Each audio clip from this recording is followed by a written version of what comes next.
Otep à tous, bienvenue sur la chaîne des panafricanistes par essence, par conviction et par excellence. Celle des citoyens kémites par nécessité et obligation de combat. Nous sommes une chaîne qui n'est guidée que par nos ancêtres et rien que par les ancêtres qui appartiennent à l'égrégore du monde noir. Par conséquent, nous ne croyons en aucun Dieu venu de l'étranger. Toutefois, cette vidéo n'est aucunement destinée à inciter à la haine ou à la violence, car nous menons un combat qui est d'abord et avant tout spirituel, intellectuel et démocratique. Ensuite, il est politique, géopolitique et géostratégique. Contre l'impérialisme, le colonialisme, le néocolonialisme et l'endocolona, qui sont tous qualifiés de crimes contre l'humanité. Nous menons ce combat sur la base du principe fondamental que nous avons hérité de nos ancêtres kémites, qui est celui de la Mahat, c'est-à-dire solidarité, vérité et justice. Vous êtes donc en droit de connaître la vérité et nous avons l'obligation de vous dire la vérité, rien que la vérité, afin que justice soit rendue au continent africain. Et ça, c'est notre modeste contribution dans cette noble lutte en faveur de la souveraineté, la dignité, la solidarité et l'unité africaine. C'est exactement ça que nous appelons le panafricanisme. Bien-aimés frères et sœurs, je vous ai dit ce matin, très tôt matin, ou plutôt hier, que le dernier convoi de la MINUSMA à Kidal a quitté le territoire. Le dernier convoi. Le Mali est libre. Mais ce que je ne vous ai pas dit, c'est que la MINUSMA, en fait, en partant, les idiots, ce sont des Tchadiens. Je ne savais pas que les militaires tchadiens ont été bêtes. Les militaires tchadiens suivent Emmanuel Macron. Emmanuel Macron a tué leur père. Le maréchal Kakadébila, il a été assassiné par Macron. C'est l'œuvre des services secrets français. Vous voyez, mais les Tchadiens, vous savez, le soleil là, tape tellement sur la tête qu'ils ne comprennent plus rien. C'est malheureux.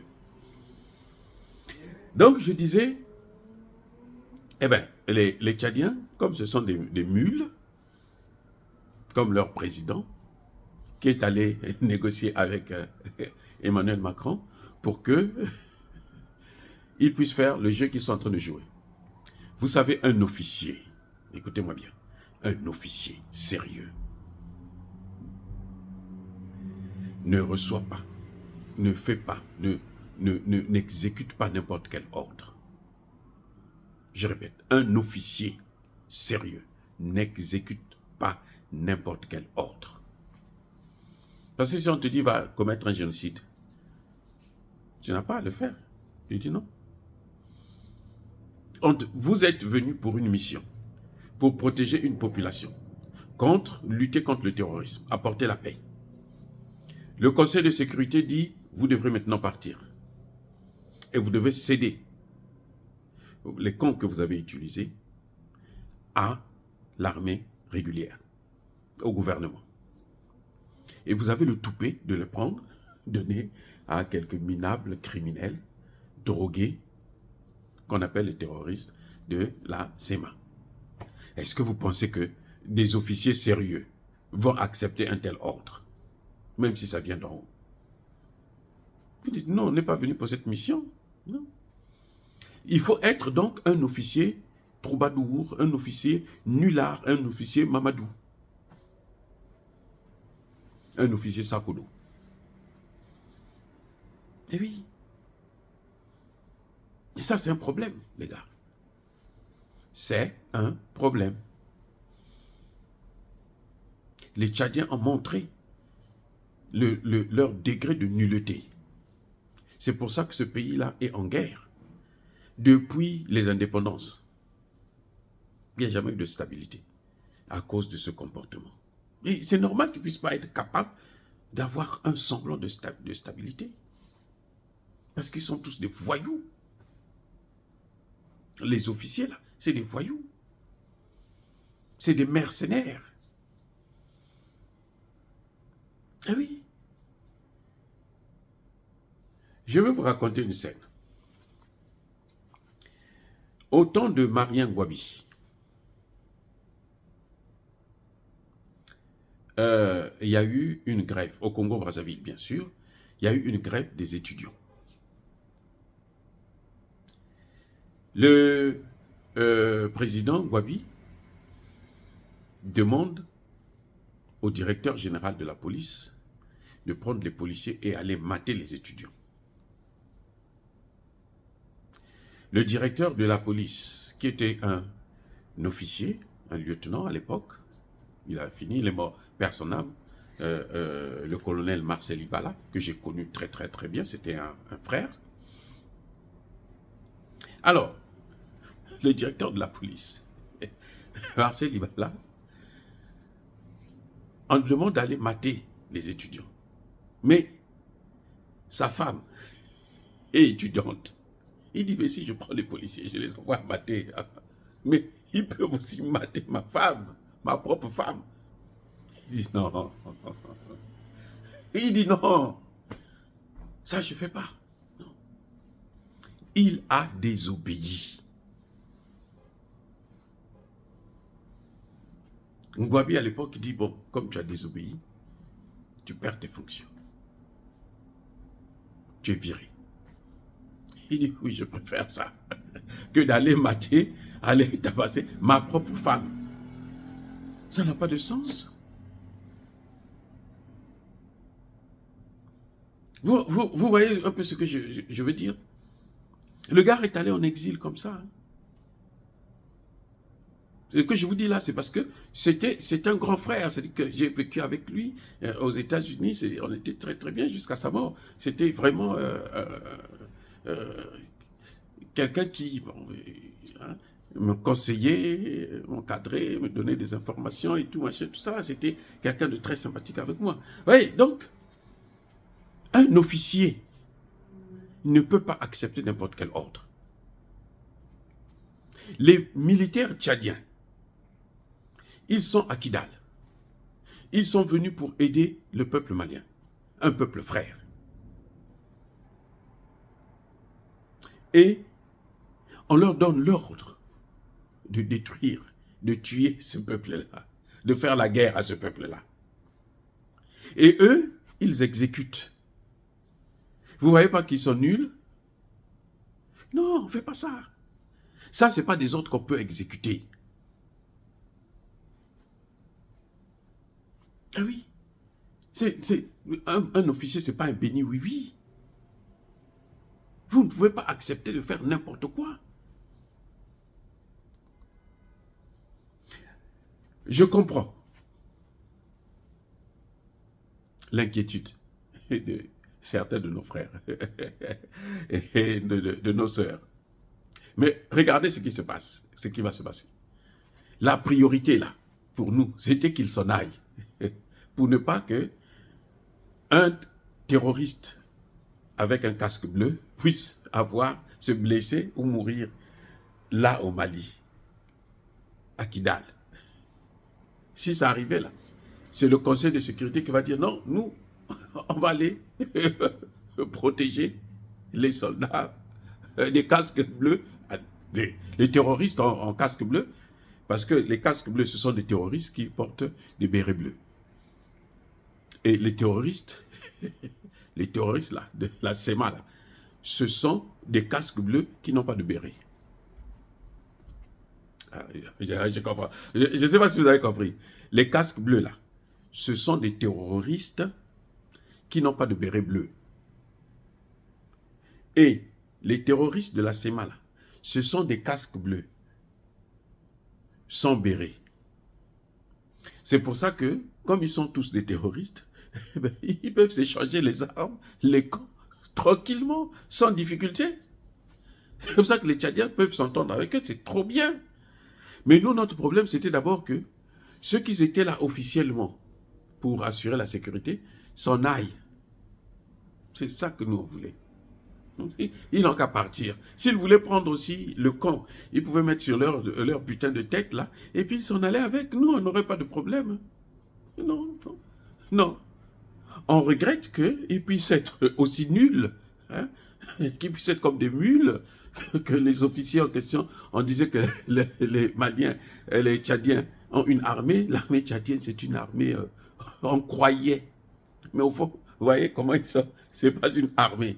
Ce sont des mules, des pauvres criminels, des terroristes en uniforme.